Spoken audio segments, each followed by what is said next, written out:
Hello, are we back? Hello, hey. Hello. Hey, Nikita, great. So welcome to this last session of this group. Nikita Polyakov, you're journalist working for Economia, and you are going to talk to us about Aktualny, is that right? A particular Czech experiment in solutions journalism. Right. I'm going to talk about solutions journalism in Czech Republic and how actually we managed to create first solution journalism projects. I created a short slide presentation. My boss doesn't like to have it too long, so she says that if it's longer than 7 slides, then she doesn't read it. So it's 7 slides. Let me just share my screen with you.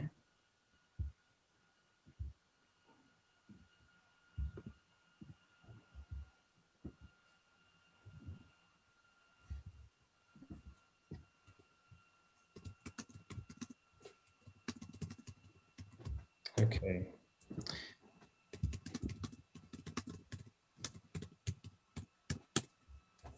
Can you? Yep, that's good. We can see it. Perfect. So I can't see you, unfortunately. Sorry. Yeah. Okay, so the topic I want to talk to you about is how actually we managed to do it in the conditions that are not very friendly towards solution journalism. And these conditions are not enough money, not enough time, and basically actually not enough knowledge or perception about what solutions journalism is in the Czech Republic. So it all started with my first solution journalism project about male suicide in the Czech Republic. I think this is the reason why I'm still able to do it with this new project, Smart Czechia. This was a series of 4 articles that focused on solutions that would prevent people from committing suicide. It had a good readership, attention, and recently we won a journalism prize for that, which actually helped, I think, to open the debate about solutions journalism in the Czech Republic. But what I would like to talk to is what were the main challenges with pushing solutions journalism forward and how we achieved to overcome those challenges. And I will show you it's on example of my last project, Smart Czechia. So there are 3 challenges that journalists are faced with in any media room when they are trying to pursue solution journalism stories. First, there is no editorial knowledge of the topic. In the region of Central Eastern Europe, I think the awareness of this American school of journalism, so to say, even lower than in the West. I know that Scandinavians call it constructive journalism. They have some form of debate and discourse about this type of journalism, not in the Czech Republic yet. So this is very, very big problem. How to actually persuade your editor that solutions journalism is something real and effective. Second challenge, I think there is a lot of skepticism towards the approach, especially amongst the conservative part of the editorial board. It's very often, and even still on the Czech journalism schools, to talk about solutions journalism as about propaganda. You are not debating a solution. You are trying to push some response to a problem, and you are advocate. You are not objective enough. So this is the second big challenge. And the third challenge, I think it's challenge everything connected to journalism, which is there is not enough money to cover normal news, whatever that means. Why should we invest in something even more hard and expensive? So how we tackled those 3 challenges. So in order to have a successful solutions journalism project that is not being buried under the ground the minute it is being released, it gets some media attention, it gets some marketing attention. Since the very beginning, you should talk to your colleagues, discuss all your projects, and suggest solutions. So you should definitely get some important people on your side. Try to explain to them what are the main benefits of solutions journalism. Let them read solutions journalism toolbox that will show them that there are certain rules that are attached to solutions journalism, that it's not a mere propaganda or your good feeling about something. You should definitely connect them to solutions journalism in every way possible. What we did is we hired Lucia Černá, who is a big expert in solutions journalism in the Czech Republic. She's helping to consult our projects from solutions journalism perspective, which helped in the whole newsroom because people know about her, they know about what she's doing there. So the awareness is being raised. And the third, I think every topic can include solution journalism approach, or at least it can be debated. So anytime you're discussing long-term projects, a series of articles, series of interviews, topics that maybe, I don't know, a podcast that focuses on some type of information, ask yourself, is there a solution journalism approach to it? I think it will help to get used to solution journalism in every way possible, in every debate, even if at the end of the day, there won't be any solution journalism approach. You talked about it. My second response is be fair, accurate, and thorough. I think solution journalism is a little bit harder than normal reporting. As I say, where normal reporting ends, solution journalism takes over. So do your research properly. If you won't do it, and I made this mistake properly, then you will have to rewrite a lot of your stuff. Plan ahead, definitely have a good outline of your article, have good sources that back it up, and consult with everybody throughout the whole course of preparation, not only with somebody more experienced than you, maybe with some editor that is not involved in the project, have more opinions on topic, because it's very easy to get lost in what's important, and there is a lot of information. And my last advice would be to find a partner. We find partners for both our projects. The first was our local NGO, Transitions, which gave us funding for the first project about male suicide, or the European Union funds are also very good. We are now, we got some funds for solution journalism about climate. They are very keen to actually support this type of journalism. And there are also companies, private sector, that cares. Now it might sound a little bit scary. Okay, why should we involve private sector in journalism? There is a lot of concern, a lot of, so to say, maybe different interests that can be involved. Well, I think this model is becoming normal today. We partnered on our Smart Czechia project with basically the largest bank, or not the bank, but with their foundation. And the same model has chosen Seattle Times with their EduLab, which are supported by the Gates Foundation. So if you have your rules set and there is no involvement in your editorial content whatsoever, which there shouldn't be, I think finding a partner is very important. And last but not least, let the reader become your partner. Think about implementing paywalls when writing these stories, because it takes money and time to write it. Don't be shy to sell it. If you are thinking to have some Patreon paywalls, whatever, try to sell it. Don't give it for free, because it's very valuable. So thank you very much. I'm open up for the debate. I hope it wasn't too long. Hey, Nikita, that was great. Thank you so much. And we've generated some questions on the chat, which is great. I'll have a look at those questions in a moment.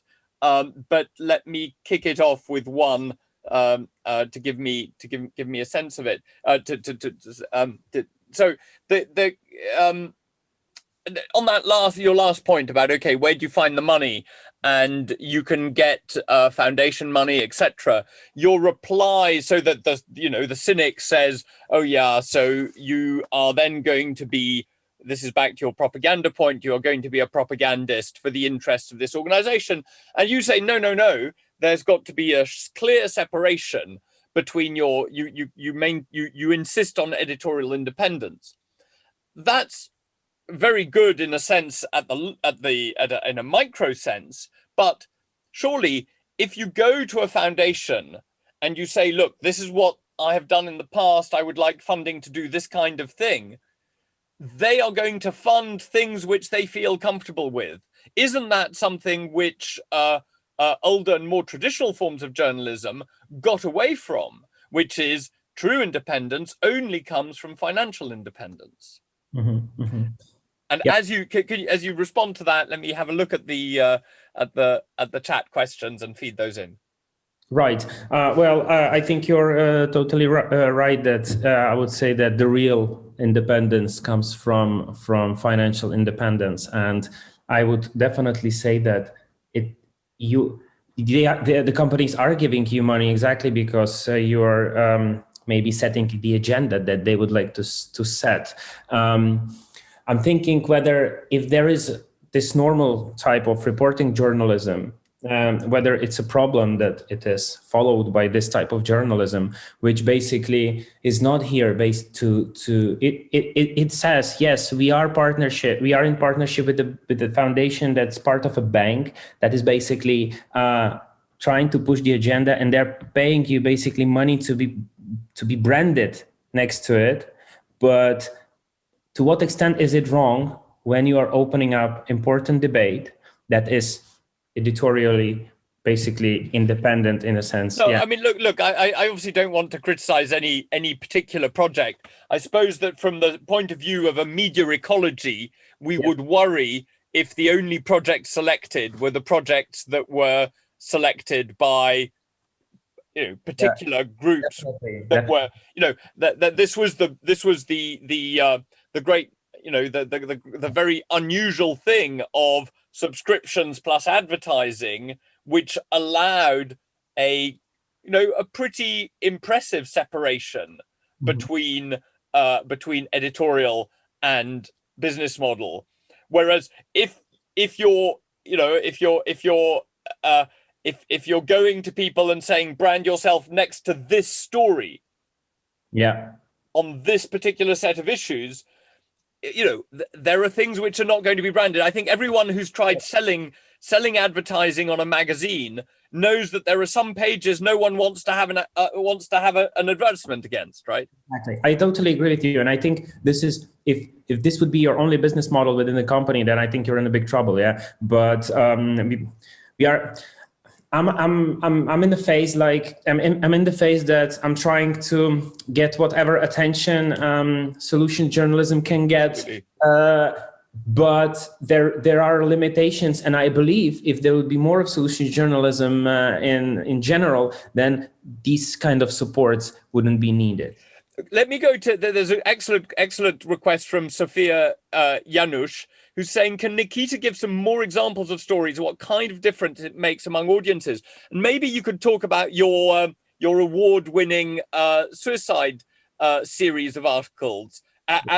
Just give us some examples of what you're talking about. I think that'd be very useful for the audience. So what we discussed is three basically solutions.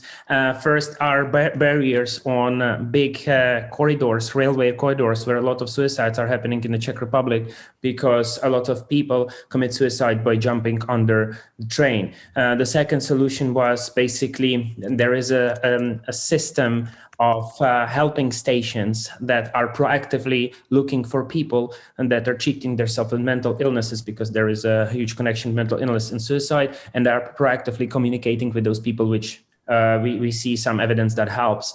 And basically the third are male group therapies. So that's what basically the examples that we wrote about in our articles.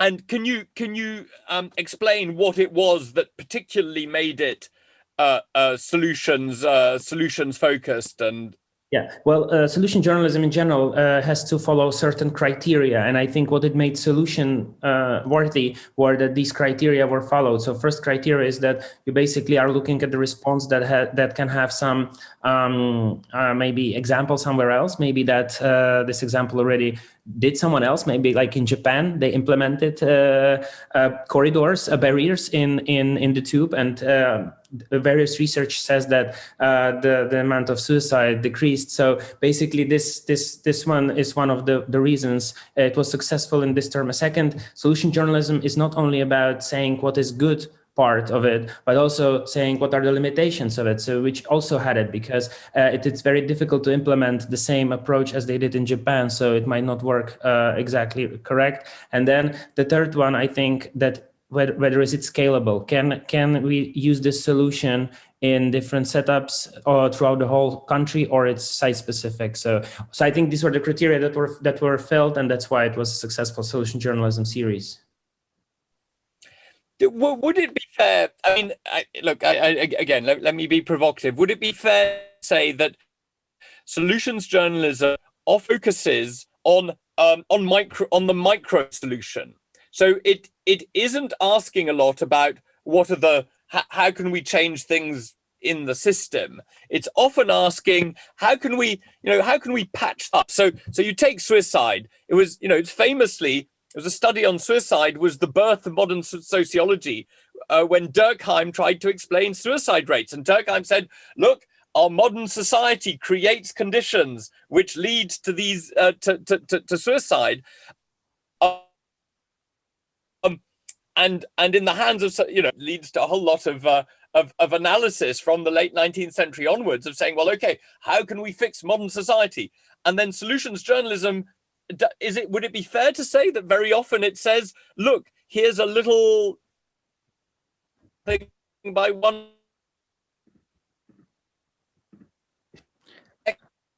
I'm losing you a little here, Tony.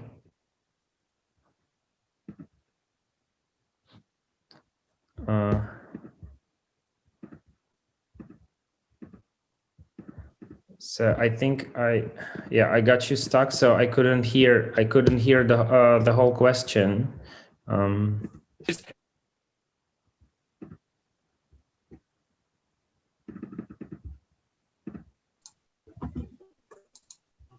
Hi, Nikita. Hi, it's Jeremy here. Sorry about that.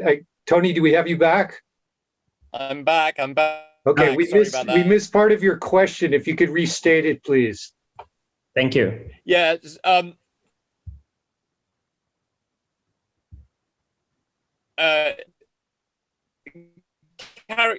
it be unfair to character on small incremental solutions? Yeah, Mike.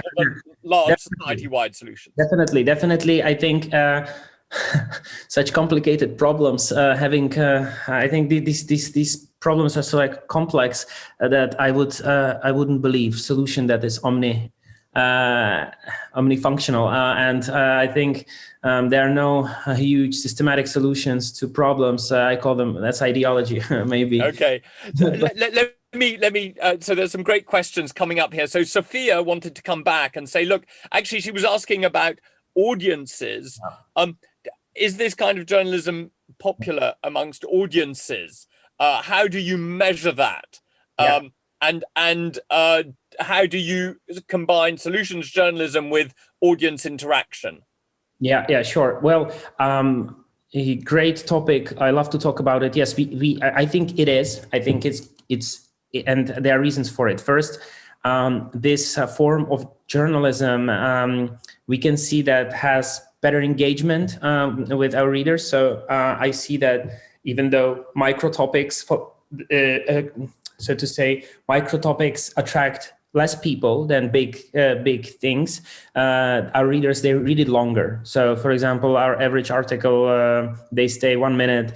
Solution journalism articles, that's 2.5 minutes plus. So I can say I can sell my advertisement better on these websites. We can see people IP addresses returning. We don't see it with normal articles, so people are finishing reading it later. And some solution journalism articles we sell because we have a paywall on our website, and they generate revenue from. I think it's because of its good journalism that people actually care and they want to interact with it. And one more thing, there are more sophisticated responses to these articles. So not that much quarrels, negative energy, a lot of discussion, and the readers open their own topics that are connected with it. I think this is all beneficial for everybody. So Chris is asking, do you think that solutions journalism is particularly suited to societal issues, or actually do you think it's available for any beat and any theme and any topic? I think I have a friend that sees solution everywhere, for example, and he thinks it's applicable to everything. If you look at solution journalism tracker, there are many stories, hundreds or maybe thousands of stories. You can actually find a lot of topics that you wouldn't expect to have covered from solution journalism perspective. So yes, I would say a lot of topics. Why is it a predominantly social debate or social journalism? I can't even answer. Maybe that's because in the United States, there's a lot of business solution journalism, maybe. Right. Very interesting. And Lucy asks us this. So this is specifically, I think you've been doing some articles on the Czech education system. What's the audience response to articles, to solutions articles in the Czech education in Czechia, and do you see a difference when you're publishing problem-oriented articles rather than solution-oriented articles? It's difficult because the audience is basically people that are somehow interested in Czech education system. So there is a very specific audience. I think what is the difference between problem-oriented articles about education, that it creates a lot of negative energy. So if you write about how bad this education system is, maybe it will be the same people that read it, but they tend to actually be very negative in their comments. When you write about solutions, people kind of have tendency to see both sides more often, I would say. So I think that's the difference, even though it is the same audience. So I was looking at the, admittedly, the Google Auto Translate of your Czech education site. Very interesting, lots of very interesting topics. And I was thinking, how different is this from the kind of output that a think tank would produce? And what is, in your view, the difference between a think tank researching and proposing a set of reforms and a solutions journalism outfit? Is there any difference? I would say there is, because think tanks, they don't produce journalism articles, which are maybe more accessible to general audience. Think tanks produce analysis papers. I think not everybody, not all the time. There are blogs, interesting. There are some good journalism think tanks or analysis, but in general, what I think our advantage is that we are a good distribution channel for people. We have big readership, 4 million visitors a month. I think that what makes us different, and I think we are easier. Yeah, I think what journalist does is trying to retell a story in a way that is attractive for a reader. Can you say a little bit about how you? I mean, that's very impressive readership. How did you grow that readership? Well, I think Aktualnie, that's not only for our education topic, but our website, Aktualnie in general. But that's because we are a big company, actually consisting of, I think, 30 people. So that's quite. It's we are part of a big company. Okay, but and all of this content, these 4 million viewers, is no, we have hundreds of thousands on our education portal. But I was talking about when you are part of something that has 4 million page views, it's easier for you to push your topics, to give them visibility. I think this is what makes us different from. I see. So in a sense, of course, every think tank has got, does the research, develops its own view of a solution, and then, in a sense, wants to feed this to media outlets. I mean, or to influencers, right? So, in a sense, the production system for a think tank, it wants to hand it over, and in a sense, you're sort of saying, well, we're the journalists, but we want to do a little bit of the work that is the research and the judgment and the convincing people that this is the set of solutions they should be looking at. Exactly. Plus, I would really say that the journalists are better storytellers than think tanks. Well, probably, and I think the successful ones do is that think tanks employ journalists. Exactly. So I think what think tanks want, we go to school, we tell a story of a teacher. Think tank doesn't tell a story, right? Yes. So I think this is the difference. We are like more connected to realness, to real life, to real people out there. So I think that's the difference. Hey, Nikita, that was really fascinating. Congratulations on the work, which looks amazing. Thank you for sharing your experience with us. It was a great session. Thank you for having me.